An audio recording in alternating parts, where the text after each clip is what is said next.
I realized with Safemoon, the whales were the only one reflections really mattered for, and the price going down meant that what little reflections you got, their value also went down with it.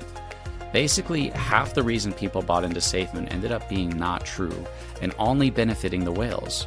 But what if all the rewards the whales would have gotten were only given to the holders that held and staked? Every whale who sold would not only have forfeited their portion of those rewards, but they also would have paid into those rewards on the way out. Those rewards instead would have gone to every holder who staked and held.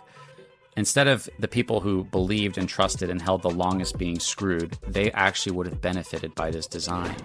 And as a whale, when other whales sell, you do not feel the weight of worrying about outselling them, because you know that when a whale sells, they just forfeited all their rewards into a pool where you will be getting their rewards. And when they sell, they are also paying a tax into that reward pool. So instead of feeling like you missed out or worrying about other whales selling first, their selling greatly increases the rewards for the stakers. Here's something people don't understand. Tax is a great thing. It prevents scammers, pump and dumpers, people just looking to take advantage of others. The tax by nature means everyone is paying into the future of the project. Reflections sounded great and proved to be worthless because whales got more than anyone and kept selling and devaluing the little reflections for the little guy. Evergrow changed the game with stable rewards. Not the first to do it, but the first to do it as well. Massive volume and price action, and your rewards were preserved through being converted to a stablecoin. So when price went down for Evergrow, everyone still had their rewards.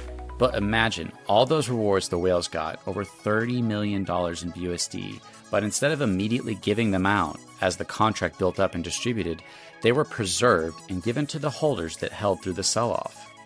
Whales get most of the rewards, so by having this structure, tens of millions of BUSD would have went to the whales who held, and to the smaller holders, those rewards would have been drastically increased.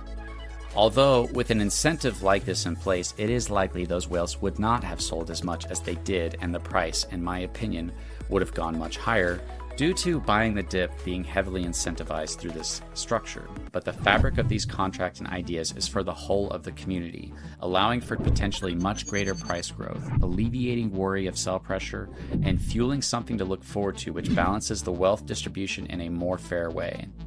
This is the goal of Control Token, to balance wealth distribution and to allow FOMO to take its full course, creating realistic expectation of the future of the project's rewards and potential price movement all built into the foundation of the code.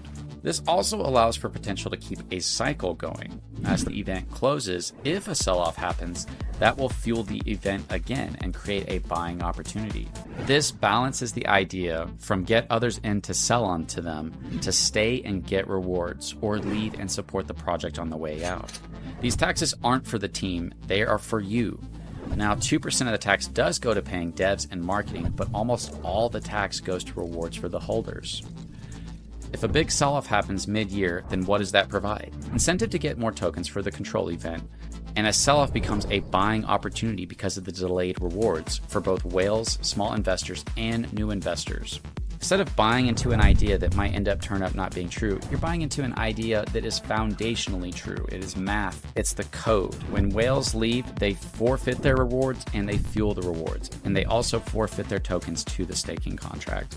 Combining all these things allows for the price to potentially do what it otherwise could not do. What everyone is aiming to do, this contract by design alleviates the problem that is holding everyone back.